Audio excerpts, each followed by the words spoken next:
ကျုပ်တို့ရွာစီယုံမှာတကားလေးပေါက်ရှိရဲ့ဗျအရှိတကားကဆရာတော်တို့ကျောင်းရှိရဲ့ဘက်မှာအရှိတကားကထွက်ရင်အရှိဘက်ထတော်ကြီးရှိတယ်ဗျရွာဦးကျောင်းနဲ့ရွှေတောင်ဦးဖေးကတော့ရွာရဲ့အရှိမြောက်ဘက်မှာပေါ့ဗျာအဲ့ဒီဘက်ကတောင်ကုန်းအမြင်ဗျတောင်ဘက်စီယုံမှာတောင်တကားမြောက်ဘက်စီယုံမှာမြောက်တကားအနောက်ဘက်စီယုံမှာတော့အနောက်တကားပေါ့ဗျာအနောက်တကားကထွက်ရင်တော့ကိုကိုပင်ထနောင်းပင်တွေအုပ်ဆိုင်နေတဲ့ထနောင်းကုန်းတင်ကြိုင်ရှိရဲ့ဗျအနောက်တကားကထွက်ချင်းမှာလူ3ဘက်စာလောက်ရှိတဲ့မကြီးပင်ကြီးတွင်ရှိရဲ့တင်ကြိုင်နဲ့တော့တော်တော်လန်းသေးတယ်အဲ့ဒီမကြီးပင်ကြီးမှာကျုပ်တို့တရွာလုံးနဲ့တည်တဲ့ပေတလူလို့ခေါ်တဲ့တရေတကောင်နေတယ်ကျုပ်တို့ရွာသားတွေကတော့သူပြောလူပြောနဲ့ယုံကြတာပေါ့ဗျာကျုပ်ကတော့အကြောင်းကိစ္စရှိလို့ညာဘက်မဖဲဝါပင်းတဲ့အခါအဲ့ဒီမကြီးပင်ကြီးကိုမတိမတာမောကြည့်နေကြဗျကျုပ်ကမျက်ကွင်းစေးကွင်းလာတာဆိုတော့ပေတလူကိုကျုပ်ကမြင်ရတာပေါ့ဗျာနဲတဲ့အကောင်ကြီးလားဗျာကျုပ်စီထင်တော့တရေပေတလူရဲ့ရက်က15ပြီတော့တေချာပေါက်ရှိမယ်ဗျခေါင်းကစရင်ကြီးတွေကပခုံးမော်ကိုဖားရကြီးကြနေရပြီမျက်လုံးကြီးတွေကအကျမ်းမကန်လုံးလောက်ရှိရဲ့ဗျနီရဲပြီးတော့ရှေ့ကိုပြုတ်ထွက်နေတာရှာနီနီကြီးကတွဲလောင်းကြီးကြနေတယ်အပေါ်ပိုင်းမှာဘာမှမပါဘူးဗျအမွှေးမြင်မဲမဲကြီးပေါက်နေတယ်ခါအောက်ပိုင်းမှာတော့ပစိုးကွက်တုံးကြီးဝစ်လို့ဗျခြေထောက်ကြီးတစ်ဖက်တစ်ဖက်ကိုအုံးမင်လုံးလောက်ကိုရှိလိမ့်မယ်ဗျအဲ့ဒီရွာနောက်ကမကြီးပင်ကြီးကတရေကြီးပေတလူရဲ့ဗိမ္မာန်ကြီးပေါ့ဗျာကျုပ်တို့ထနောင်းကုန်းရွာသားတွေရဲ့စီးရဲမှာပေတလူဆိုတဲ့တရေတကောင်လည်းပါနေတာဗျဘယ်အိမ်ကအလူလို့အဲ့ဒီမကြီးပင်ကြီးအောင်မှာငပြောဘက်ခင်းပြီးတော့ပေတလူကိုတွားကြွေးရတာဗျအဲ့ဒီလိုကြွေးမွေးပြီးရင်ပါဇက်ကလည်းပြောကြသေးရဗျပေတလူရေကျုပ်တို့ထနောင်းကုန်းရွာနဲ့ရွာသူရွာသားတွေကိုဆောင်းလျှောက်ပါတော့ဆိုပြီးပြောကြတာနေအောင်ဗျဆောင်းလျှောက်တယ်လို့ပဲပြောရတော့မှာပေါ့ဗျာတခါကကျုပ်တို့ရွာကိုဓမြအဖွဲ့တစ်ဖွဲ့ကမြင်းနဲ့လာပြီးတိုက်ဖို့ကြံစီတာဗျအဲ့ဒါကိုပေတလူကအနောက်ပိုင်းကရီးမဲ့စုကြီးကိုဝင်ပူးပြီးတော့ပြောတာငါပေတလူကနင်တို့ရွာကိုလာခွေနေညမှာဓမြတိုက်လိုက်မယ်ဓမြက20လောက်ရှိတယ်ရှင်မတော်ဘက်ကလာမှာနင်တို့ကြိုပြီးကာနိုင်ကာကြမကာလူကတော့ရွာတော်မီးရှို့ခြင်းရှို့မှာပေတလူကဝင်ပူးပြီးတော့အဲ့ဒီလိုပြောတာဗျဒီတဲ့ရင်ကရွာထဲမှာပြန့်သွားတော့တာပေါ့ဗျာလာခွေညရောက်ဖို့က3ရက်တောင်လူသေးတော့ပြင်ဆင်ချိန်လဲရကြတာပေါ့လေအဲ့ဒီမှာနေမဲ့ဗန်ဝေးကုန်းသားတွေနဲ့ထနောင်းကုန်းသားတွေပေါင်းပြီးလက်နက်ကိုစီပြင်ကြတာပေါ့ဗျာပထမဆုံးလက်နက်ကဒူးလေးဗျဒူးလေးမှာရမ်းများတက်ပြီးတော့ပြစ်တာထီယိုးအချောင်းကိုအနောက်ဘက်ကမြားရန်တက်ပြီးထိပ်ဖူးကကြီးစံထိပ်ဖူးလိုတစ်သားကိုခြုံပြီးတော့တက်ရတာဗျပြီးရင်ထီယိုးထဲမှာရမ်းမုံကိုဆက်ပြီးတော့ဖွားဖွားလေးထောင်းတည်ရတယ်အဲ့ဒီနေရာမှာမကျွမ်းကျင်လို့ကတော့အုံကနေထပေါပြီးလက်တောင်ပြတ်တတ်တယ်ဗျဒူးလေးကျွမ်းတဲ့လူတွေကဒူးလေးနဲ့ရမ်းများ10ချောင်းစီလောက်ကိုမြားကြီးလောက်နဲ့လွယ်လို့ပေါ့ဗျာဒုတိယလက်နက်ကတော့ခဲသီးဗျမြေထဲချောင်းထဲမှာပိုက်ချတဲ့အခါပိုက်မှာဆွဲတဲ့ခဲသီးကိုဖြတ်ပြီးလုံးအောင်တွေးထားတာဗျပြောရရင်တော့ခဲလောက်စလုံးပေါ့ဗျာအဲ့ဒါကိုလောက်လေးဝါးနဲ့ထည့်ပြီးတော့ပြစ်မာလေးဗျကျန်တဲ့လူတွေကတော့အနာကလာရင်ခုတ်ဖို့တရှိတွေလှမ်းနေနေဗျလောက်ွယ်နေညရောက်တော့အဖွဲတွေဖွဲ့ပြီးရှင်မတော်ဘက်ကဆင်းလာမဲ့လမ်းမှာကင်းမုန်းတွေဝစ်ပြီးစောင့်ကြတာပေါ့ဗျာဟုတ်ပါဗျာတရေပေတလူပေးတဲ့တရင်ကအမှန်ပဲဗျည9 နာရီလောက်ရောက်တာနဲ့ရှင်မတော်ဘက်ကနေမြင်းနေနဲ့လာကြတာဗျမြင်းက10ကောင်လောက်ရှိမယ်ကြံတဲ့လူတွေကတော့မြင်းနေနောက်ကလမ်းလျှောက်ပြီးလိုက်လာကြတာကင်းမုံဝင်ဆောင်နေတဲ့ဗန်ဝေးကုန်းသားတွေနဲ့ထနောင်းကုန်းသားတွေကမြားတစ်ပြက်လောက်ရောက်တော့မှဒူးလေးတွေနဲ့ပြစ်ကြတာဗျရမ်းများတွေကတုံးုံနဲ့ထပုတ်တာပေါ့ဗျာဒီမှာရင်ကျုပ်တို့ခဲလောက်စလုံးဖွဲကလည်းလောက်လေးဝါးတွေနဲ့မြင်းအုပ်ထဲကိုပြစ်ကြတာဗျပထမတော့ဓမြတွေကခန်တန်တန်လုံနေရဗျနောက်တော့မှခဲလောက်စလုံးနေမိုးရွာသလိုရွာချတော့မှရှိမတူရတော့ပဲမြင်းတွေကဥဒိယာပြေးတော့တာဗျကျုပ်တို့လည်းဒီတော့မှညာတန်ပေးပြီးထွက်လိုက်ကြတာပေါ့ဗျာလူတရာကျော်ရဲ့အော်တန်ကြီးကညာဘက်မှာဟင်းထွက်လာတော့ဓမြတွေဆိုတာရှင်မတောင်ဘက်ကိုတန်းပြေးတော့တာဗျနောက်ညမှာတော့ထနောင်းကုန်းသားတွေကတရေပေတလူကိုမကြီးပင်အောင်မှာစားတော့တွေတွားကြွကြတယ်ဗျပေတလူကိုကျွေးတာမွေးတာကျုပ်ကိုပဲလောက်ခိုင်းကြတာပေါ့ဗျာငှက်ပြောဘက်ထဲမှာထမင်းတပြည်ချက်နဲ့အမဲသားတွေချက်လို့ဗျမကြီးပင်မှာနေတဲ့ပေတလူဗျာခမည်းကျေးဇူးကြောင့်ကျုပ်တို့ထနောင်းကုန်းရွာသားတွေဓမြရံကလွတ်ခဲ့တာပါဒီကျေးဇူးကိုတုံ့ပြန်တဲ့အနေနဲ့ထမင်းနဲ့အမဲသားကိုကျွေးပါတယ်ဗျာဆေးလိတ်လည်းအစင်းသေးမင်းကြီးထားပြီးပါတယ်စားပါတော့ပါပေတလူဗျာမြက်ကွင်းဆေးရဲ့အစွမ်းကြောင့်ကျုပ်ကပေတလူကြီးကိုမြင်ရတာပေါ့ဗျာဒါပေမဲ့ကျုပ်တို့ကခလန်းလန်းကသွားပြီးကြီးရတာဗျပေတလူကြီးကမကြီးပင်ပေါ်ကနေဇောက်ထိုးကြီးဆင်းလာတာဗျနဲတဲ့အကောင်ကြီးမှမဟုတ်တာဗျာစားတော့တာဗျကျုပ်တို့ထနောင်းကုန်းသားတွေကျွေးတဲ့ထမင်းတွေဟင်းတွေကိုအားရပါရကိုစားတာဗျထမင်းတွေစားတော့ပြီးတော့အစင်းသေးမင်းကြီးပြီးအုတ်ခဲကျိုးပေါ်မှာတင်ထားတဲ့မက်စိန်ညွန့်စီးပိုးလေးကြီးကိုတောက်တော့တာဗျမီးကိုရဲကနေနေအောင်ဖွာတာဗျဒါကိုတော့တခြားသူတွေကလည်းမြင်ရတာပေါ့ဗျာ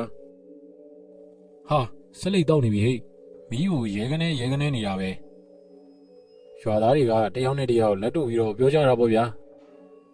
တခါကျတော့ကျုပ်တို့ရွာကအသက်20ကျော်30အရွယ်လောက်ကာလာသားတွေကဘောလုံးအသင်းဖွဲ့ပြီးမီးတောင်ကုန်းကကာလာသားတွေနဲ့ဘောလုံးကန်ကြရောက်ပြီ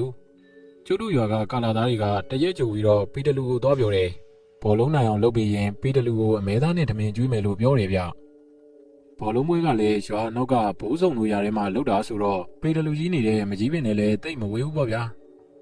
မီးလောင်ကုန်းကလူတွေဆိုတာဘောလုံးပွဲစကတည်းကတဘုံဘုံလဲကြည့်နေတာဗျကျုပ်တို့ထဏောင်းကုန်းဘက်ကိုဂိုးသွင်းဖို့ဘောလုံးဆွဲလာပြီဆိုတာနဲ့ဘိုင်းကနေလဲတော့တာဗျဘောလုံးပွဲပြီးတော့ကျုပ်တို့ထဏောင်းကုန်းကကိုမရှိနဲ့နိုင်တာပေါ့ဗျာလောင်းကြီးကလည်းမနေဘူးဗျအဲ့ဒီညကကာလာသားတွေဆိုတာပျော်ပြီးစားကြတောက်ကြနဲ့ပေတလူကြီးကိုလည်းပေးထားတဲ့ဂရီအတိုင်းအမဲသားနဲ့ထမင်းကျွေးကြတာပေါ့ဗျာဒါပေမဲ့အဲ့ဒီသတင်းကိုတကြီးကြားသွားပြီးတော့ဘောလုံးအသင်းကိုခေါ်ဆူပါလေရောဗျာနောင်ကိုဒါမျိုးမလုပ်ဖို့ရိုးရိုးသားသားမကစားရင်ဘယ်တော့မှကစားခွင့်မပေးဘူးဆိုပြီးတကြီးကပြောတော့တာဗျတခါကတော့ပေတလူရဲ့လက်ဝိပွဲဗျညဘက်ကြီးအဲ့ဒီညကလာတာတယ်ရာခင်းနေထဲမှာလာရောင်ကလင်းထိန်နေအောင်တာနေတာဗျအံ့ဩစရာပဲဗျတရွာလုံးကခွေးတွေကရွာမြောက်ဘက်ကိုပြေးထွက်ပြီးဝိုင်းဟောင်နေကြတာခွေးအကောင်တရာနီးပါးဝိုင်းဟောင်နေတဲ့အတန်ကစူညံနေတော့တာပေါ့ဗျာရွာထဲမှာကြံနေတဲ့ခွေးတွေကလည်းနောက်ကျသွားမှစိုးတဲ့ပုံမျိုးနဲ့ရွာမြောက်ပိုင်းကိုပြေးထွက်သွားကြတာဗျခွေးရဲ့ဟောင်တန်ကမတူဘူးဗျအကြောင်းအရာပေါ်မှာလိုက်ပြီးကြွားရဲဗျအခုဟောင်တန်ကသူတို့အတွက်တော်တော်ကိုထူးခြားနေတဲ့ပုံပဲဗျရွာစီယိုးကတကားပိတ်ထားပြီလေဗျာဒီကောင်ကြီးရွာပြင်ကိုတော့ထွက်လို့မရဘူးဗျရွာစီယိုးအပေါက်ကနေအပြင်ကိုချောင်းကြည့်ပြီးတော့ဟောင်နေကြတာဗျရွာတွေကလူတွေကလည်းဘာဖြစ်မှန်းမသိတော့မြောက်ပိုင်းကိုပြေးပြီးဆက်စုကြတာပေါ့ဗျာကိုကြီးတာတီဟောကြောက်ခဲဗျဒီကောင်မြောက်ပိုင်းကပြန်လာပြီထင်တယ်ကိုကြီးတာတီရွာပြင်မှာဘာဖြစ်တယ်မသိဘူးဗျဟေးဘာဖြစ်လို့လုံးကြောက်ခဲရတရွာလုံးကခွေးတွေမြောက်ပိုင်းကိုပြေးပြီးတော့စီယိုကနေအပြင်ကိုချောင်းကြည့်ပြီးဟောင်းနေတာဗျကျုပ်တစ်ပင်ပေါ်တက်ပြီးရွာပြင်ကိုကြည့်တော့လဲဘာမှတော့မမြင်ဘူးဗျတကယ်တော့ကျုပ်ကမြောက်ပိုင်းကိုတစ်ခေါက်ရောက်ပြီးသားဗျကြပြားအိမ်ပြန်လာပြီးမျက်ကွင်းစိတ်လာကွင်းတာအခုအိမ်ထဲကနေထွက်တာကနောက်တစ်ခေါက်ထွက်လာတာကြောက်ခဲကကျုပ်အခုမှအိမ်ကထွက်လာတယ်ထင်ပြီးတော့ပြောနေတာဗျကျုပ်မျက်ကွင်းစိတ်ပြန်ကွင်းတာကိုဒီကောင်မသိဘူးလေဗျာကြောက်ခဲနဲ့ကျုံနဲ့မြောက်ပိုင်းကိုရောက်တော့စီယိုးနဲ့ကပ်နေတဲ့တရက်ပင်ကြီးပေါ်ကိုတက်ခဲ့ကြတယ်ဗျခိုင်းကြီးတကိုင်းကိုကူပြီးရွာပြင်ကိုလှမ်းကြည့်လိုက်တော့ဟာတရေကြီးနှစ်ကောင်တပ်ပုတ်နေတာကိုအဲ့ဒါကြောင့်ခွေးတွေဝိုင်းဟောင်နေတာဗျခွေးတွေကနာနာဘာဝကိုမြင်ကြရတယ်လေဗျာခွေးဟောင်တန်နေစူးညံနေတဲ့ကြားမှာတရေကြီးနှစ်ကောင်ကလည်းအသေးကြီးကိုတပ်ပုတ်နေတာဗျတကောင်ကပစိုးကွက်တုံးကြီးနဲ့ကျုပ်တို့ရဲ့ပေတလူကြီးဗျနောက်တစ်ကောင်ကတော့ဘယ်ကရောက်လာတဲ့ကောင်လည်းမသိဘူးကြည့်ရတာတော့နေကြုံလာတဲ့တရေကြီးနဲ့ပေတလူနဲ့တပ်ပုတ်နေတာထင်ပါရဲ့ဗျာကျုပ်ကမျက်ကွင်းဆေးကိုနားရီမှာပါလိမ့်ပြီးဒိရွတော်တာခါရာရွတ်ထားတော့အတန်ပါကြားရတာပေါ့ဗျာတရေကြီးနှစ်ကောင်ကတကောင်နဲ့တကောင်အသေးလေးကိုထိုးကျိတ်တပ်ပုတ်နေကြတာဗျဟောတကောင်လဲတော်ပြီဟာပက်လက်ကြီးလန်ပြီးလဲတော်တာဗျပေတလူကြီးကအပေါ်ကနေကားရကြီးခွစီပြီးတော့လက်သီးနဲ့ဒရဇက်ကိုထိုးနေတာဗျအောက်ကထိုးခံရတဲ့တရေကြီးကပါဇက်ကြီးဖြဲပြီးအော်တော့တာဗျအောက်ကတရေကြီးကအပေါ်ကပေတလူကြီးကိုစောင့်တုံပြတယ်ဗျပေတလူကြီးကနောက်ကို2လန်3လန်လောက်လွင့်ထွက်သွားရောဗျဟောပြေးပြီပြေးပြီအောက်ကရှုံးသွားတဲ့တရေကြီးကပေတလူကြီးကိုစောင့်တုံလိုက်ပြီးတော့ပေတလူကြီးလွင့်ထွက်သွားတဲ့အချိန်ဖြတ်ကနေထောက်ပြီးတော့ပြေးတော့တာဗျပစိုးကွက်တုံးကြီးဝတ်ထားတဲ့ပေတလူကြီးကနောက်ကနေပြေးလိုက်သေးတယ်ဗျဒါပေမဲ့သူတို့မှနေရှိပုံရတယ်တဏီယာရောက်တော့ပေတလူကတုံကနေရက်သွားပြီးဆက်မလိုက်တော့ဘူးဗျနေကြုံလာတဲ့တရေကြီးကပေတလူထက်တောင်အရွယ်ကြီးသေးတယ်ဗျတကူလုံးကိုအမွှေးမြင်နေဖုံးနေတာဗျနဲနဲနုံနုံအကောင်ကြီးမဟုတ်ပါဘူးဗျဒါပေမဲ့ကျုပ်တို့ပေတလူကဟိုကောင်ကြီးထက်အသက်ပုတ်တော့တာဝန်ရတယ်ဗျအဲ့ဒီညာကတရေကြီးနှစ်ကောင်ရဲ့လက်ဝိပွဲမှာတော့ပေတလူနိုင်သွားတာပေါ့ဗျာတာဒီဘာမြင်တော့ကွာကျုပ်ကိုဝိုင်းပြီးတော့မေးကြတာဗျမပြောလို့လည်းမရတော့ကျုပ်ကတယောက်နှစ်ယောက်ကိုပဲခတ်တူတူပြောပြခဲ့တယ်ဗျဒါပေမဲ့ကျုပ်သိတာပေါ့ဗျာတယောက်နှစ်ယောက်ပြောလဲတရွာလုံးသိမှာပဲဆိုတာကျုပ်သိပြီးသားပါကျုံနဲ့ကြောက်ခဲနဲ့မြောက်ပိုင်းကပြန်လာတော့ခွေးကြီးပါပြန်လာကြတာဗျဒီကောင်တွေကပွဲကြီးပွဲကောင်းကြည့်လာရတာဆိုတော့ကြည်နေနေကြတဲ့ပုံပဲဗျမောမောနဲ့ကိုဝိုင်းကိုပြန်ကြတာပေါ့ဗျာတခါကျတော့စောင်းတွင်းကြီးဗျအေးလိုက်တာမှအယိုးတဲ့အထီကိုစိတ်နေသလားမှတ်ရတယ်ဘယ်ကဘလို့ဖြစ်တယ်တော့မသိဘူးဗျကျုပ်တို့ရွာကမြင်းကြီးတိမ်ညိုလွတ်သွားလို့ဗျအင်မတန်ကိုဖြစ်ခဲ့တဲ့အဖြစ်ပါဗျာမနေ့အစောကြီးရွာတကားတွေဖွင့်တဲ့အချိန်မှာထွက်သွားတာဖြစ်မယ်ဗျညကလေးကမြင်းဆောင်ကလွတ်နေတာဖြစ်လိမ့်မယ် ရှားခွက်တွေထဲမှာလိုက်ရှာတာလည်းမတွေ့ဘူးဗျအနီးနားရွာတွေမှာလည်းစုံစမ်းလို့မရဘူးဒီအနီးနားရွာတွေကလည်းတိမ်ညိုကြီးကိုမသိတဲ့သူမရှိပါဘူးဗျနောက်ဆုံးတော့တိမ်ညိုကြီးကိုခိုးသွားတယ်လို့ပဲကျုပ်တို့ရွာကလူတွေကထင်ကြီးပေးကြတော့တာပေါ့ဗျာဘလို့မှကြံစီလို့မရတော့တဲ့အစုံကျုပ်စီကိုရောက်လာကြတာဗျတာဒီကိုကြီးတို့လည်းတိမ်ညိုကိုရှာကြဖွေကြတာနှံ့နေပါ ਈ ကွာဘယ်မှမတွေ့တာကွာမင်းမအကြံရှိရင်ပြောစမ်းမအောင်ကွာကျုပ်လည်းစဉ်းစားနေဗျမဖဲဝါကိုပင့်ပြီးမေးရင်ကောင်းမလားပေါ့ဗျာဒါပေမဲ့မြင်းပြောက်တာကအစသူ့ကိုမေးလို့မသိတော့မှန်းကျုပ်တွေးမိတယ်နောက်တော့ကျုပ်ကောင်းထဲမှာအကြံတစ်ခုပေါ်လာတာဗျဒီလိုလို့ဗျာ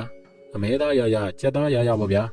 ဟင်းချက်ပြီးတော့ထမင်းတူကြီးချက်နဲ့ကျုပ်ပေးတယ်လို့ကိုပြောကြည့်စမ်းမယ်အေးကောင်းသားပဲတာတီရအမဲသားတော့မရှိဘူးကွာချက်နှကောင်ချက်ပြီးတော့ကျွေးကွာကျုပ်ပြောတဲ့အတိုင်းမြင်းရှင်တွေကလုတ်ပြကြပါတယ်လေညရောက်တော့ထမင်းတောင်းလေးထမ်းပြီးရွာနောက်ဘက်တကားကနေထွက်ခဲ့တယ်ကျုံနဲ့အတူတူရွာကကာလာသား2ယောက်ပါလာတယ်ဗျကျုပ်ကငါပြောဘက်နဲ့ထုတ်ထားတဲ့ထမင်းတို့ကိုဖြီးပြီးမကြီးပြင်ကြီးအောင်မှာထမင်းပွဲကြီးပြင်လိုက်တယ်ထနောင်းကုန်းရွာသူရွာသားတွေရဲ့မိတ်ဆွေကြီးပေးတယ်လို့ဗျာကျုပ်တို့ရွာကတိမ်ညိုလို့ခေါ်တဲ့မြင်းကြီးတစ်ကောင်ဟာပျောက်ချင်းမလားပျောက်သွားလို့ပါဗျာနေရာနဲ့လိုက်ရှာပေမဲ့ဘယ်မှမတွေ့ဘူးဗျာအဲ့ဒီကိစ္စကိုပေးတယ်လို့ကိုကြီးနိုင်ရင်ကိုကြီးပါဗျာပေးတယ်လို့စားဖို့ထနောင်းကုန်းရွာသားတွေကိုစားထမင်းဟင်းတွေကိုကျုပ်ကလာပို့ပေးပါတယ်ကျုပ်ကမျက်ကွင်းစေးကွင်းလာတာဗျပေးတယ်လူကြီးကတစ်ပင်ပေါ်ကဇောက်ထိုးကြီးဆင်းလာပြီးတော့ကျုပ်ယူလာတဲ့ထမင်းတွေကိုစားတာဗျပြီးတော့သူ့လက်နှစ်ဖက်နဲ့မျက်စိသလိုလှုပ်ပြတယ်ပေးတယ်လူကြီးဘာလို့ပြောချင်မှန်းတော့ကျုပ်မသိဘူးဗျဒါပေမဲ့ကျုပ်ပြောတဲ့မြင်းကိစ္စကိုတော့သူသိသွားတဲ့ပုံပဲဗျစားတော့ပြီးတာနဲ့ပေးတယ်လူကကျုပ်အစင်သိညှိပေးထားတဲ့မက်စိန်ညွန့်စီးပေါ်လေးကြီးကိုဖားနေပြန်ရောဗျပြီးတော့သူ့လက်နှစ်ဖက်နဲ့မြင်းစည်းသလိုပြန်လှုပ်ပြတယ်ပြီးတာနဲ့မကြီးပင်ပေါ်ကိုဇောက်ထိုးကြီးတက်သွားတာဗျ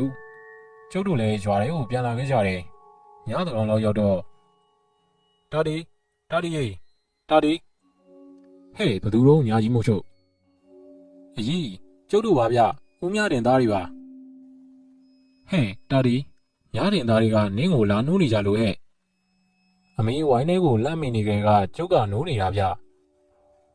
ကျုပ်နိုးပါပြီအမေရဲ့တာဒီနင်းဘာတွေလှုပ်ထားလို့တော့အမေကကျုပ်ကိုစိတ်မချလို့မေးတာဗျကျုပ်ကကူညီတာပါအမေရသူတို့မြင်းတိမ်ညိုကြီးပြောက်သွားလို့ကျုပ်ကအကူအညီတစ်ခုပေးထားတာပါအမေရဲ့ဘာလဲနင်းမဖဲဝါကိုရှာခိုင်းထားတာလားဟာမဟုတ်ပါဘူးမေယာမဖဲဝါမဟုတ်ပါဘူးပေးတလူကြီးကိုရှာခိုင်းထားတာပါနင်ကတော့လေတခုခုကိုမှမပွေလီရရင်နေနိုင်တဲ့ကောင်မဟုတ်ဘူးနော်ကျုပ်ကဝိုင်းထဲကိုပြေးစင်လာခဲ့တယ်တာဒီတိမ်ညိုကြီးကရွာပြင်မှာပတ်ပြေးနေတယ်ကွာဟာဟုတ်လားဗျဒါဆိုရင်ထွက်ပြီးဆွဲလိုက်တော့လေဗျာဟာငါတို့မဆွဲရဲဘူးကွာမင်းနဲ့ပေတလူနဲ့ဘာတွေပြောဆိုတာမှမသိတာတာဒီရဩအဲ့ဒါကြောင့်လားဒါဆိုရင်ခဏနေကြအောင်ဗျာကျုပ်ကအိမ်မောကိုပြေးတက်ပြီးမျက်ကွင်းစိတ်ကွင်းလိုက်တယ်ပြီးတာနဲ့ကျုပ်လည်းသူတို့နဲ့လိုက်ခဲ့ရပါဗျာတောင်ဘက်တကားကိုဖွင့်ပြီးရွာပြင်ထွက်လိုက်တော့ဟုတ်တယ်ဗျတိမ်ညိုကြီးကရွာပြင်မှာဒုံဆိုင်ပြီးပြေးနေတာဗျဟောအနောက်ဘက်ကနေအရှိဘက်ကိုပြေးလာတာဗျမြင်းပေါ်မှာပေတလူကြီးထိုင်လို့ဗျပေတလူကမြင်းစည်းနေတာဟုတ်ပေတလူကြီးကမြင်းစည်းကောင်ဗျမြင်းစည်းလာလိုက်တာများတကယ်ကိုစစ်သူကြီးတယောက်လိုပဲဗျာဟောရက်လိုက်ပြီဗျကျုပ်တို့နဲ့မလန်းမကမ်းမှာရက်လိုက်တာဗျမြင်းပေါ်မှာခန့်ခန့်ကြီးထိုင်နေတဲ့ပေတလူကသပင်ဖားရကြီးနဲ့ဗျမျက်လုံးနီနီကြီးနှလုံးကလည်းပြုတ်ထွက်လို့ပါဇက်ထဲကရှာနီနီကြီးကတွဲလောင်ကြီးကျနေတာဗျအပေါ်ပိုင်းမှာကဗလာချင်းပြီးအမွှေးမြင်နေနဲ့အောက်ဘက်မှာတော့ပစိုးကွက်တုံးကြီးနဲ့ဗျကျုပ်ကရှေ့ကိုနည်းနည်းထွက်လိုက်တယ်ပေတလူကိုကျေးဇူးတင်ပါတယ်ဗျာဟောဆင်းပြီဗျဆင်းလိုက်ပြီပေတလူကြီးကမြင်းပေါ်ကခုံဆင်းသွားတယ်ဒါပေမဲ့မသွားသေးပဲစိုက်ကြည့်နေတယ်ဗျကျုပ်လည်းပေတလူဘာပြောချင်တာလဲဆိုတာမတွေးရဘူးဗျအဲ့ဒါနဲ့ပဲပေတလူတိမ်ညိုကြီးကိုဘယ်ကပြန်ရှာတွေ့ခဲ့တာတော့ဟာဟုတ်သွားပြီဗျပေတလူကအဲ့ဒါကိုပြောပြချင်နေတာဗျဟောပေတလူကကျုပ်ကိုအမူအရာလုပ်ပြတယ်သူ့ကောင်းပေါ်မှာလက်ထောင်ပြတယ်နားနှစ်ဖက်မှာလက်တွေကပ်ပြတယ်ဗျပြီးတော့သူ့ရှေ့မှာလက်နှစ်ဖက်ကာပြတယ်ပေတလူဘာပြောချင်တာလဲဆိုတာကျုပ်ကတွေးနေတာဗျအော်သိပြီဗျကျုပ်သိပြီတိမ်ညိုကြီးကိုနှက်ဝှက်ထားတာလို့ပြောတာဗျပေတလူကြီးတိမ်ညိုကိုနှက်ဝှက်ထားတာဟုတ်လားကျုပ်ကအဲ့လိုမေးလိုက်တော့ပေတလူကဝမ်းသာသွားတဲ့ပုံစံနဲ့ကျုပ်ကိုခေါင်းကြီးငိမ့်ပြတယ်ဗျသူ့ခေါင်းငိမ့်လိုက်တော့သူ့ခေါင်းကဖားရကြနေတဲ့သပင်တွေကဘလက်နဲ့ဖြစ်သွားတာဗျ သူ့ပါဇက်ကတွဲလောင်းကြနေတဲ့ရှာနီနီကြီးကလည်းလှုပ်လှုပ်လှုပ်လှုပ်ဖြစ်သွားတယ်။သူပြောချင်တာကိုပြောပြပြီးတော့မှပေတလူကကြေကြေနန်းနန်းနဲ့ထွက်သွားတာဗျ။ကျုပ်ကတိန်ညိုကိုပြေးဆွဲလိုက်တယ်။ပြီးတော့သူ့ပိုင်ရှင်တွေလက်ထဲပြန်အပ်ပေးလိုက်တယ်။ဦးမြတဲ့သားတွေကတော့ဝမ်းသာသွားကြတာပေါ့ဗျာ။ဒါဒီမင်းပေတလူကြီးကိုတွေးလိုက်လား။ကျုပ်ကခေါင်းညှိပြလိုက်တယ်။ပေတလူကမင်းကိုဘာပြောသွားတော့ကွာ။တိန်ညိုကိုနှက်ဖွက်ထားတာလို့ပြောသွားတယ်ဗျ။ဟာဟုတ်လားဒါဆိုရင်ဘာလို့ရမှာတော့ဒါဒီပေတလူကအဲ့ဒါကိုပြောသွားတာဖြစ်မယ်ဗျတိန်ညိုကနမင်းမျိုးစားတွေကထင်နေဗျဒီတော့တိန်ညိုကိုပွဲတော်ဝဲပြင်ပြီးနတ်အပ်လိုက်ဗျဆိုင်ရပိုင်ရနတ်ဘော်ကိုကြီးဟာအေးဟုတ်ပြီတိန်ညိုနဲ့ဆိုင်ရပိုင်ရနတ်ကိုရည်ရွယ်ပြီးပင်းလိုက်မှာပေါ့ကွာမနှက်ဖြန်မဲလုံးလိုက်မယ်ဟိအညာတွေကတော့ပူချက်ဗျကျုပ်ဒီနေ့ရေစီတိုက်ရတယ်ဗျရေစီတိုက်ပြီးပြန်လာတော့ထမင်းစားချိန်ပေါ့ဗျာအမေးချက်တဲ့ဝပုံးရည်ကြီးဟင်းလေးနဲ့ပဲကြီးစုပ်ပုတ်လေးစားပြီးမျက်လုံးလေးကလည်းဆင်းလာရောပြုတ်ဝိုင်းထဲကမကြီးပင်ကြီးရောက်ကတေသားကုပြက်ပေါ်မှာဝဘိုးချမ်းလေးကောင်းပြီးငကားစီးဘောလေးလေးဖွာနေတာဗျဆက်လိုက်တောင်3လီးပါပဲဖွာရသေးတယ်မျက်စိကပိတ်ကြလာတာပြုတ်တောက်လက်ဆဆေးလိတ်တူလေးကိုဆက်လိုက်ခွက်ထဲထည့်ထားလိုက်ရတာပေါ့ဗျာအညာအနီမှာတိုက်တဲ့လေကလည်းလေးဘူးကြီးဗျဒါပေမဲ့ကျုပ်တို့ကတော့ယူနေပါပြီဗျာပူလဲအိပ်ပျော်တာပဲမနက်ကရေစီတိုက်ထားတော့လေပင်မနေတာ哦ကျုပ်အိမ်မက်တယ်ဗျဒီလောက်ပူဝိုင်းနေတဲ့အချိန်ကြီးမှမတ်တာဗျနေ့လေအိမ်မက်ပြူပေတလူကြီးကိုတစ်ပင်ကြီးတစ်ပင်မှာကျိုးနဲ့တုတ်ထားတာဗျပေတလူကြီးကယုံနေတယ်နှခမ်းမွေးကားကားနဲ့လူကြီးတစ်ယောက်ကကျိန်လုံးကြီးတစ်လုံးနဲ့ပေတလူကိုရိုက်နေရဗျလေထဲမှာကျိန်လုံးဝေးတဲ့အတန်ကိုတော့ကျုံသားထဲမှာကြားနေရတာဗျရွှမ်းကနေတစ်ချက်ရိုက်လိုက်ပေတလူကြီးကကြောကြီးကိုသွားလိုက်နေပေါ့ဗျာနှခမ်းမွေးနဲ့လူကြီးကလွယ်ကြီးတစ်လုံးနဲ့လွယ်ထားသေးရဲ့ဗျဒီလူကြီးကပေတလူကိုဘာအတွက်ဖမ်းပြီးရိုက်ပုတ်နေတယ်ဆိုတာတော့ကျုပ်လည်းနားမလည်ဘူးပေတလူကြီးကတော့နာလွန်းလွန်းအော်နေတာဗျာကိုကြီးတာဒီကျုပ်အိမ်မက်ကနေလက်နှူသွားတယ်ဗျဒါပေမဲ့ဝတ်သားဟင်းနဲ့ဘုံရည်ကြီးအရှင်ရဲ့စူးပုံးနဲ့ပဲကြီးစားထားတဲ့အရှင်ရဲ့ပေါင်းပြီးမျက်စိဖွင့်မရအောင်တက်နေတာဗျကိုကြီးတာဒီဟေးဒီတခါတော့ကျုပ်မျက်လုံးလေးဖြတ်ကနေကိုပွင့်သွားတာဗျမပွင့်လို့လည်းမရဘူးလေဗျာဒီကောင်ကြောက်ခဲကကျုံနာထီရောက်လာပြီးအော်ခေါ်လိုက်တာဗျကိုကြီးတာဒီဗျာနေခင်းမကြီးအိတ်တာနှိုးလို့တော့မရအောင်ကိုအိတ်တော့တာပါလားဟာကြောက်ခဲကလည်းငါအိမ်မက်နေတာကွဗျာအိမ်မက်ဟုတ်လားကိုကြီးတာဒီဟာဒီလောက်ပူတဲ့အချိန်ကြီးမှာဘယ်ကအိမ်မက်ကလာပြီးမက်နေရတာတော့ပေတလူအိမ်မက်ကွကြောက်ခဲရဘာဗျပေတလူအိမ်မက်ဟုတ်လားကျုပ်ဖြင့်တခါမှမကြောက်ဘူးပါဘူးဗျာဘဲပေတလူတော့မကြီးပင်ငါပေတလူလားအေးကွာကြောက်ခဲရငါအိမ်မက်ထဲမှာတော့ပေတလူဒုက္ခရောက်နေရဲ့ကွာဟင်ဘလို့ဖြစ်လို့တော့ကိုကြီးတာတရားနှခမ်းမွေးကားကားကြီးနဲ့ဆရာကြီးတယောက်ကပေတလူကိုတစ်ပင်တစ်ပင်မှာကျိုးနဲ့တုပ်ပြီးတော့ရိုက်နေရကွာဗျာဟုတ်လားကိုကြီးတာဒီအေးကွာကြောက်ခဲရဒီမှတ်တာမှန်ရင်တော့ပေတလူကြီးဒုက္ခရောက်နေပြီကွာဒါပေမဲ့လည်းနေကင်းအိမ်မက်ဆိုတော့ဟုတ်ချင်မှလည်းဟုတ်မှာပေါ့ကွာကိုကြီးတာဒီထမင်းစားများသွားလို့ဗိုက်တင်းပြီးမှတ်တာလည်းဖြစ်ချင်ဖြစ်မှာပေါ့ဗျာကြောက်ခဲကြီးငါကြိုက်တဲ့ဟင်းချက်တဲ့နေ့ဆိုရင်ဘိုက်ကတော့အမြဲတင်းနေတာကွာကိုကြီးတာဒီနဲ့စကားကောင်းနေတာနဲ့ပဲကျုပ်လာတဲ့ကိစ္စတော့မေ့သွားပြီအေးငါလည်းမင်းကိုမေးမလို့ကွာဒီလောက်နေပူတဲ့အချိန်မင်းကခေါင်းဆောင်မပါဘာမပါနဲ့ရှောက်သွားနေတာဘာတွေများရေးကြီးလို့တော့ကြောက်ခဲရဲ့အရေးကြီးရဲ့လို့တော့မဟုတ်ပါဘူးကိုကြီးတာဒီဟာဒါပေမဲ့နည်းနည်းထူးဆန်းနေလို့ဗျဟေးဘာတွေများထူးဆန်းနေလို့တော့ကြောက်ခဲရရွာမြောက်ပိုင်းကကိုမိုးညိုတို့မနက်တို့လင်မယားကိုသိတယ်မလားဟာကြောက်ခဲရထနောင်းကုန်းရွာတရွာလုံးမသိရသူရဲ့လို့ရှိမလားကွာအကိုမိုးညိုတို့အမားနက်တို့ဘာဖြစ်လို့လို့ဖျားတာဗျဗိုက်တီလဲအောင်လို့အိပ်ရတယ်လဲနေကြတယ်ထမင်းဟင်းအောင်ထားမချန်နိုင်လို့ကလေးနှစ်ယောက်ကိုမနဲ့အမေကလာခေါ်သွားရတယ်ဗျဟာစီးလီပါလီမထိုးကြဘူးလားကွာမနေ့ကတော့စီးထိုးစရာကိုပါမောင်ကိုငါမြင်လိုက်ပါသေးရဲ့စီးမှုကိုပါမောင်လည်းစီးထိုးတာပဲဗျအခုထိတော့မကောင်းသေးဘူးအဲ့ဒါတည်းဆိုတာကသူတို့အနီးနားကအိမ်နေမှာပါသူတို့လိုဖြစ်ကုန်ကြတာဗျဟေးဘလို့ကွာကြောက်ခဲရသူတို့အရှိဘက်ကအိမ်၄အိမ်သူတို့အနောက်ဘက်ကအိမ်၂အိမ်သူတို့ပါဆိုရင်9အိမ်တိတိသူတို့ဖြစ်တယ်လို့လိုက်ပြီးတော့ဖြစ်ကြတာဗျဟာဒါတော့မဟုတ်သေးပါဘူးကွာဟုတ်ပါတယ်ဆိုရာတဖြည်းဖြည်းကူးသွားတာအားလုံး9အိမ်တိတိဖြစ်နေပြီဗျတိမ်မှာတယောက်နှစ်ယောက်ပဲဖြစ်တာတိမ်လုံးဖြစ်တာတော့မဟုတ်ဘူးဗျဖျားပြီးတော့ဘာရောက်နာပဲလားဟုတ်တယ်ကိုကြီးတာဒီတ တိန်နဲ့တိန်ဖြစ်တာတပုံစံနေပဲဗျအေးကွာစမ်းတော့စမ်းနေတာပဲအဲ့ဒါကြောင့်ဒီအကြောင်းကိုကျုပ်လာပြောတာပေါ့ဗျစေးမှုကိုဘာမောင်လဲကူးနေတာပဲမလားကူးနေတာပဲဗျဒါပေမဲ့ဘယ်သူမှတတ်တာမလားဘူးစေးမှုကဘာပြောသေးတော့ဒီနေ့မနက်ပဲစေးမှုကပြောသွားတယ်လေဗျမျိုးကစီယုံတွားတက်ကြဘူးလေဗျသူကူးလို့တော့ပျောက်မှာမဟုတ်ဘူးလေဗျဟာအဲ့ဒီလိုပြောတာလားသူလည်းပြန်သွားပြီလားမျိုးကိုပြန်သွားပြီလေဗျဟင်ဒါဆိုရင်အခုဘယ်လိုလုပ်ကြမလို့အဲ့ဒါကျုပ်ပြောမလို့ပဲဗျအခုပဲကျုပ်မြောက်ပိုင်းကိုရောက်ခဲ့တယ်ဗမာဆရာကြီးတယောက်ရောက်နေတယ်ဗျဟေးဘယ်ကရောက်လာတာလဲတော့အဲ့ဒါတော့မသိဘူးဗျရွာတွေကိုဒီတိုင်းဝင်လာတာဆိုပဲနေမကောင်းတဲ့သူတွေဘာတွေရှိလားကျုပ်ကဆေးဆရာပါဆေးဝါးကောင်းကောင်းကုတတ်ပါတယ်လို့ပြောနေတယ်ဗျဟေးဟုတ်လားကွာအဲ့ဒါနဲ့မြောက်ပိုင်းကလူတွေကကိုမုံညိုလိုလင်မယားကစပြီးခုနှစ်တိတိဖြားနာပြီးတော့ဗိုက်တွေအောက်နေတဲ့အကြောင်းပြောပြတော့အဲ့ဒီဆေးဆရာကကျုပ်ကူပြပါကျုပ်ကူပေးပါမယ်လို့ပြောနေတယ်ဗျဒါနဲ့ပဲအဲ့ဒီဆေးဆရာကိုမုံညိုလိုမနက်တို့အိမ်ကိုအရင်ဆုံးပင့်သွားတာပေါ့ဗျာအဲ့ဒီဆေးဆရာကိုမင်းတွေ့ခဲ့လားဘလူးပုံစံလုံးကွာကြောက်ခဲ့ရအသားညုံညုံနဲ့လူကခင်တို့တို့ဗျနှကမ်းမွေးကားကားကြီးနဲ့ဒါပေမဲ့ဒီဆရာရဲ့မျက်လုံးကြည့်ပုံတွေကိုကျုပ်တော့တိတ်မကြိုက်လောက်ဘူးဗျာဟေးဟုတ်လားဘလို့များကြည့်လို့တော့ကွာတွေးသမျှလူတွေကိုအကုန်လိုက်ပြီးတော့အကဲခတ်နေတယ်လို့ပဲဗျသူ့မျက်လုံးတွေကကနားမငြိမ်ဘူးကြောက်ခဲပြောတဲ့နှကမ်းမွေးကားကားကြီးနဲ့ဆိုတဲ့စကားကိုကြားတော့ကျုပ်နည်းနည်းတော့အံ့ဩသွားတယ်ဗျကျုပ်စောစောကမှတ်တဲ့အိမ်မက်ထဲမှာပေတလူကိုကျိုးတုပ်ပြီးရိုက်နေတဲ့လူကြီးကလည်းနှကမ်းမွေးပြပြကြီးနေပဲဗျကြောက်ခဲမင်းအချင်းကြီးကိုစောင့်ကြည့်ထားကွာအဲ့ဒီဆရာကူတာတက်တာလားမတက်တာဘူးလားပြီးတော့ဒီဆရာကတခြားဘာအကြံစီရှိနေတော့ဆိုတာအကဲခတ်ကြည့်ကွာ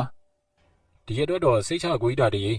မျက်ပြူးတို့ခေါင်းကြီးတို့ကိုဆရာနဲ့ဝင်ရောပြီးဆရာခိုင်းတာတွေလုပ်ပေးဖို့ဆရာမေးတာတွေကိုတေးသေးချာချာမှတ်ထားဖို့ကျုပ်ကမှားပြီးပြီဗျကျုပ်တို့ရွာမှာမျက်ပြူးတို့ခေါင်းကြီးတို့အဖွဲ့တွေက၈နှစ်9နှစ်သားလေးတွေဗျ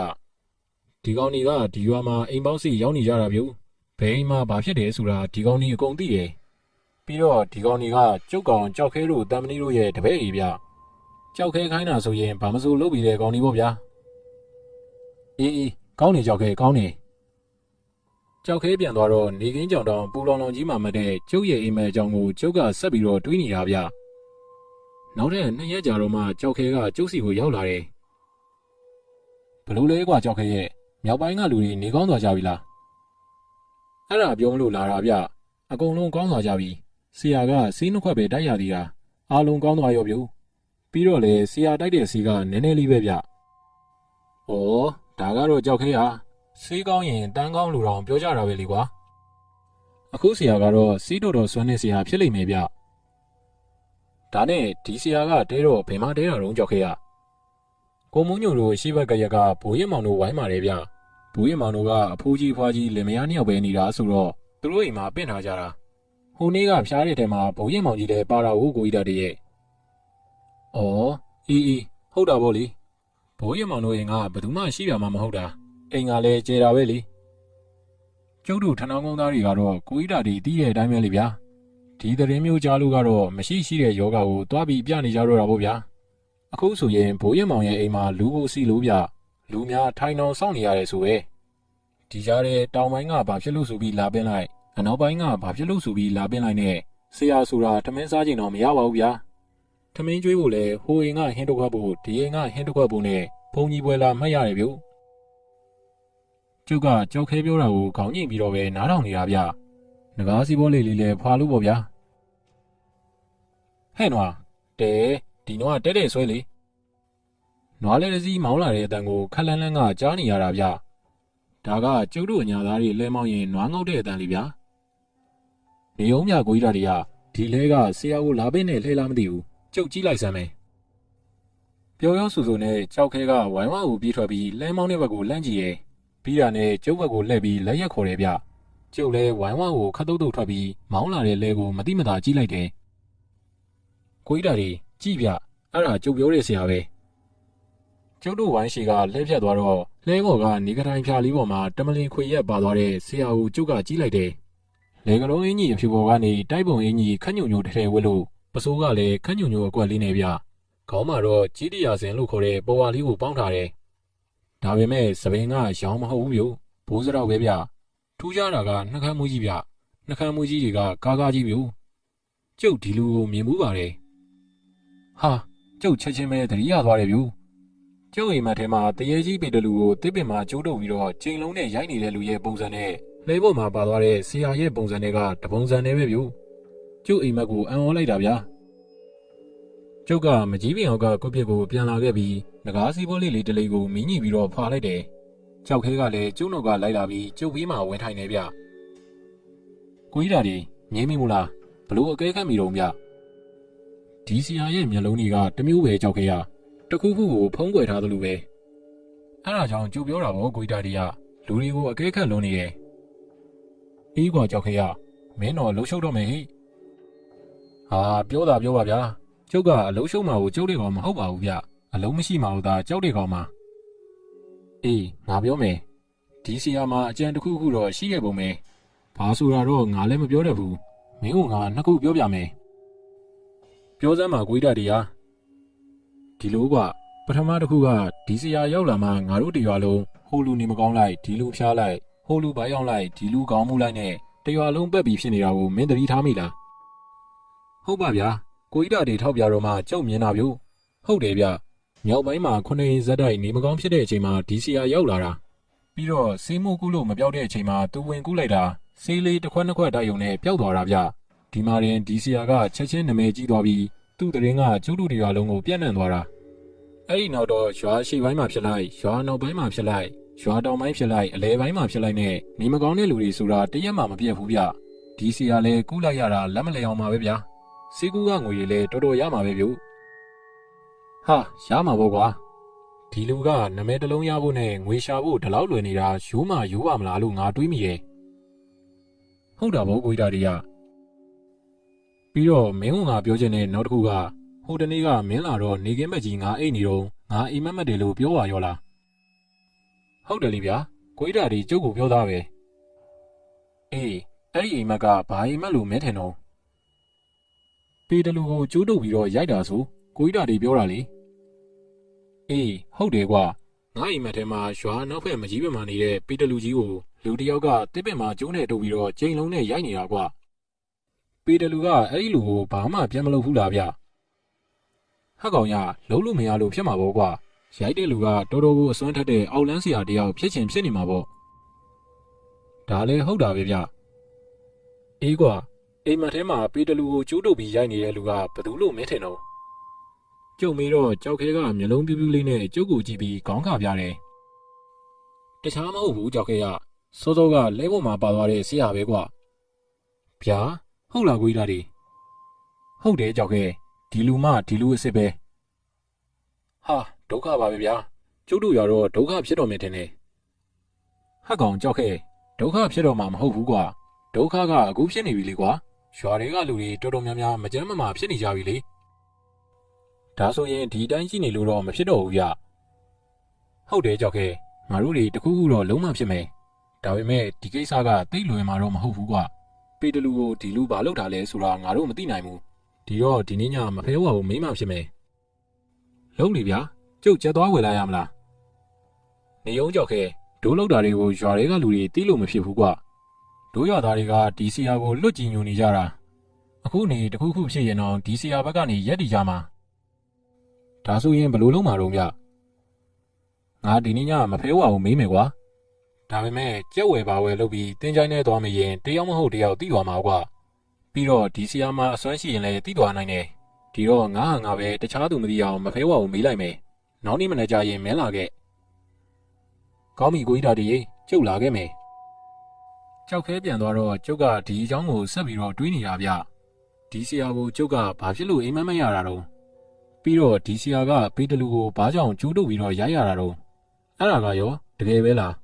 ပေတလူကိုတကယ်ရိုက်ပုတ်နှိမ့်ဆက်နေတာဆိုရင်တော့ဒီလူကအထက်လန်းဆရာတော့မဖြစ်နိုင်ဘူးအောက်လန်းဆရာပဲဖြစ်မယ်ထင်တယ်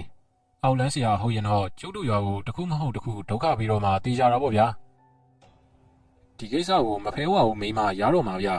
ဒါပေမဲ့ခါတိုင်းလိုထမင်းတောင်းနဲ့ထွက်လို့တော့ဖြစ်မယ်မထင်ဘူးဗျရွာတွေကလူတော်တော်များများကဒီဆီယာကိုလွတ်ကြည်ညိုနေကြတဲ့အချိန်ကျုပ်ကဒီဆီယာကိစ္စမဖဲဝါဘူးပင့်ပြီးမေးတယ်ဆိုရင်ရွာနဲ့ကျုံနဲ့ပြဿနာဖြစ်လာနိုင်တယ်ဗျ ကျုပ်တို့တောသူတောင်သားဆိုတာကလည်းအခက်သားလားဗျာလူတယောက်ကိုအထင်ကြီးမိပြီဆိုရင်ဘာလို့မှတိတ်ပြီးစဉ်းစားကြတော့တာမဟုတ်ဘူးလို့ညာအေးရဝင်တော့မဖဲဝါကျုပ်ကိုပေးထားတဲ့ကိုတူကိုခွဲအယုတ်လေးကိုလက်ထဲမှာဆုပ်ပြီးတော့မဖဲဝါကိုကျုပ်ကအကြောင်းပြုလိုက်တယ်တင်းချိုင်းရှင်မကြီးမဖဲဝါဗျာကျုပ်တို့ရွာမှာဆရာတယောက်ရောက်နေတယ်ဗျဒီလူကိုကျုပ်တိတ်မသိငါဘူးမဖဲဝါအဲ့ဒါဒီလူအကြောင်းကိုကျုပ်သိချင်လို့ပါကျုပ်ကိုမဖဲဝါပြောပြပေးပါကျုပ်ကမဖဲဝါရုပ်လေးကိုကန်ပြီးတော့မဖဲဝါကိုစိတ်ညွတ်ပြီးတန်းထားလိုက်တယ်ဗျကျုံနာထဲမှာတော်တော်ဝေးဝေးနေရတခုကနေပြီးတော့မဖဲဝါရဲ့ခွေးနဲ့ကြီးဦးတဲ့အတန်ကိုကြားလိုက်ရတယ်လို့ပဲကျုပ်လက်ထဲမှာကန်ထားတဲ့မဖဲဝါရုပ်လေးကစက္ကနဲ့တုံသွားတယ်ဗျအယုတ်ကလေးကိုခေါင်းအောင်မှာထားပြီးတော့ကျုပ်အိတ်လိုက်တယ်ကျုပ်အိပ်ပျော်သွားတော့အိမ်မက်မက်တယ်လေတဝူးဝူးတိုက်နေတဲ့နေရာပေါ့ဗျာကျုပ်ရှိမှာတပင်လုံးပန်းဝါတွေပွင့်နေတဲ့12ရာသီပင်ကြီးဗျလေဒီဘလောက်တိုက်12ရာသီပင်ကြီးကတော့အရွက်လေးတစ်ရွက်တောင်မလုပ်ဘူးဗျဟောမဖဲဝါလာပြီဗျ12ရာသီပင်ကြီးရဲ့နောက်ဘက်ကထွက်လာသလိုလိုလေတဲကပေါ်လာသလိုလိုပဲဗျကျုံနဲ့ရွယ်လူလောက်ရှိမဲ့ကောင်မလေးတယောက်ပုံပေါ့ဗျာထမိန်ကတရက်ထဲလုံးကြီးလေးနဲ့အပေါ်မှာတော့ခရောင်အင်းကြီးရွာဖြော့ဖြော့လေးဝတ်ထားတယ်နရွက်ရဲ့အပေါ်မှာ12ရာသီရွာပွင့်လေးတွင်ပန်းထားတယ်ဗျတာတီနင်တို့ရွာကိုရောက်နေတဲ့ဆရာကကိုသိန်းချိုင်းအောင်ထားတဲ့အောက်လန်းဆရာကိုသိန်းချိုင်းဆန်ညိုတဲ့ဒီကောင်ပညာကနည်းနည်းနော်မျက်နှာမဟုတ်ဘူးဟဲ့ဒါပေမဲ့ဒီကောင်ကသူများသားပြုသမီးပြုကိုဖျက်ဆီးသူများသားမယားကိုကျူးလွန်နေတဲ့အကောင်ပဲဒီကောင်ကအမြဲတမ်းစီးပေါက်နေတဲ့အယောင်ဆောင်ဆရာဟဲ့တာတီရဲ့အခုလေနင်တို့ရွာမှာသူကြိုက်တဲ့မိန်းမတွေ့ရင်စီးဝါးတွေနဲ့လုပ်ပြီးရအောင်ယူသွားမှာဒီကောင်ကရောက်လျာမှာစီးကူးတဲ့ဆရာဟန်ဆောင်ပြီးတော့စီးကူးနေတ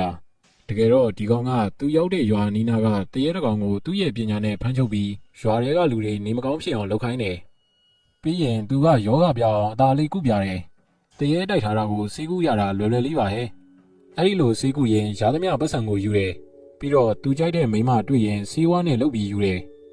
အခုလဲပီတလူကိုဒီကောင်ဖမ်းချုပ်ပြီးတော့ခိုင်းစာနေတာပီတလူကနင်တို့ရွာသားတွေကိုတိတ်ခင်တာဒါပေမဲ့ကိုသိန်းချိုင်းစိန်ညိုကိုကြောက်လို့သူခိုင်းတာတွေကိုလုပ်ပြီးနေရတာဟဲ့ဟာဒါဆိုရင်ဒီအောက်လန်းကြီးကိုဘယ်လိုလုပ်ရမှာတော့မဖဲဝါနေမပူနဲ့တာဒီကောင်ပီတလူကိုအစာကျွေးဖို့မိနေတာတပတ်ရှိသွားပြီတရေနဲ့လှုပ်လှုပ်တဲ့လူကတိတ်ကိုဂရုစိုက်ရတာအဲ့ဒီလိုဂရီးပြတ်သွားရင်တရေကပြန်တက်လို့ရတယ်နင်းသွားပြီးတော့ပီတလူကိုလွတ်ပေးလိုက်ဗျာပီတလူကဘယ်မှာတော့မဖဲဝါရဲ့တင်းချိုင်းမြောက်ဘက်ကကိုကိုပင်ကြီးမှာစံညိုကချီမန်းခွင်းနဲ့ဆိုပြီးကျိုးတုတ်ထားတယ်မင်းကိုဆရာကြီးပေးထားခဲ့တဲ့စားမရင်နဲ့ပြက်လိုက်ရင်ပီတလူကိုချုံနှောင်ထားတာတွေအားလုံးပြတ်ထွက်သွားလိမ့်မယ်နင်ဘာမှလုံးเสียမလို့စံညိုကိုပီတလူတက်လိမ့်မယ်ဒီကောင်ကစီးအချိန်ချင်းပေါက်နေတဲ့ကောင်သူ့အတက်သူစူပြီးတရေတက်လို့တေမဲ့ကောင်ဟဲ့မနှက်ဖြတ်ညမှာပီတလူကိုခိုင်းဖို့တင်းချိုင်းလေးကိုလူမသိအောင်လာလိမ့်မယ်ပီတလူရဲ့မကြီးပင်အောင်ကိုရောက်တာနဲ့တစ်ပင်ပေါ်ကပီတလူကခုံချပြီးတော့စံညိုကိုတက်လိမ့်မယ်ကျုပ်အိမ်မက်ကနေလန့်နိုးသွားတယ်ပြန်အေးလို့လဲကောင်းကောင်းအိမ်မပြောတော့ပါဘူးဗျာမိုးလင်းတာနဲ့ကျုပ်ရဲ့စီးလွယ်ထဲမှာမဖဲဝါပြောတဲ့စားမရင်ကိုရှာတယ်တွေ့တာပေါ့ဗျာဒီရင်ကကျုပ်ကိုဆီယာနိုဖပေးခဲ့တာဗျအခုမှပဲအသုံးဝင်တော့တာဗျညမိုးချုပ်တာနဲ့ကျုပ်ကထမင်းတို့တစ်ထုပ်ကိုဖတ်ယူပြီးတော့ထနောင်းကုန်းတင်းချိုင်းလေးကိုလာခဲ့တယ်ဗျရွာထဲမှာလူကြီးတိတ်တာနဲ့မဖဲဝါပြောတဲ့ကိုကိုဝင်းကြီးကိုကျုပ်ကသွားရှာတယ်ဟုတ်ပါဗျာပီတလူကြီးကိုကျိုးနဲ့တုတ်ထားတာဗျကျုပ်ကမျက်ကွင်းစေးကွင်းလာတာဆိုတော့မြင်နေရတာပေါ့ဗျာ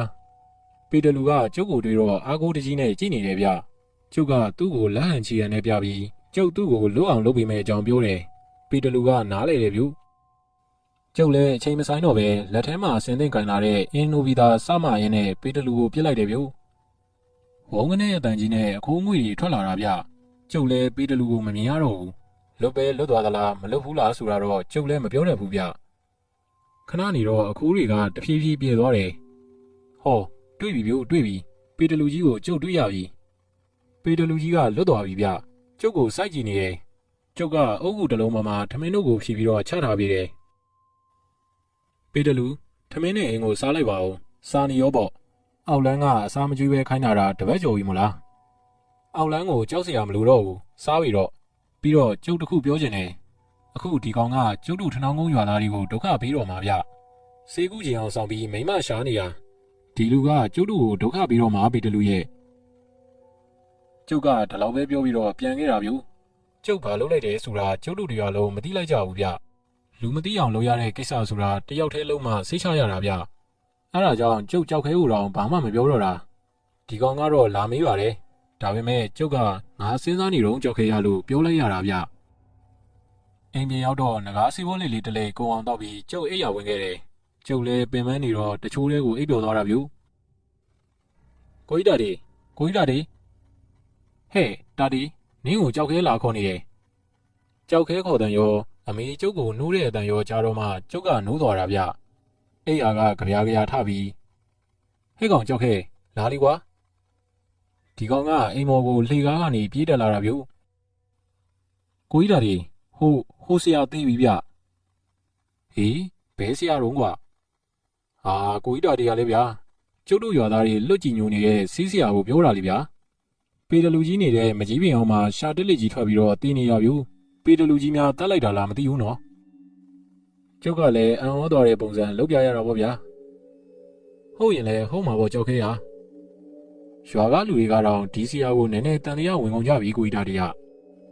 ဟေးဘာဖြစ်လို့လုံးကြောက်ခဲရညအချိန်မတော်တိတ်တိတ်လေးထပြီးတော့ရွာပြင်ကိုထွက်တာမယိုးလို့ထင်နေကြတယ်ဗျပြီးတော့ပေတလူကကျုပ်တို့ရွာကိုစောင့်ရှောက်နေတဲ့တရေလီဗျာအခုတေးရကလည်းပေတလူနေတဲ့မကြီးပြအောင်မှာရှာတက်လီကြီးထွက်ပြီးတေးရဆိုတော့ရွာတွေကလူတွေကလည်းစဉ်းစားကြတာပေါ့ဗျာလူတွေတော့ကြည့်နေကြတာဗျကိုကြီးတာတွေရောတော့မကြည့်ဘူးလား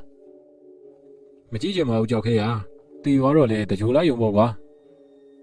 ကိုကြီးတာတွေပြောတာနောက်တောင်ကျနေပြီဗျတကြီးအမိန်နဲ့တင်းချိုင်းထဲမှာမြေချင်းတောင်တူးနေကြပြီကျုပ်ကဘာမှပြန်မပြောတော့ပဲငကားစီးဝါးလေးတလေးကိုမင်းညီပြီးဖွာနေလိုက်တော့တာပေါ့ဗျာ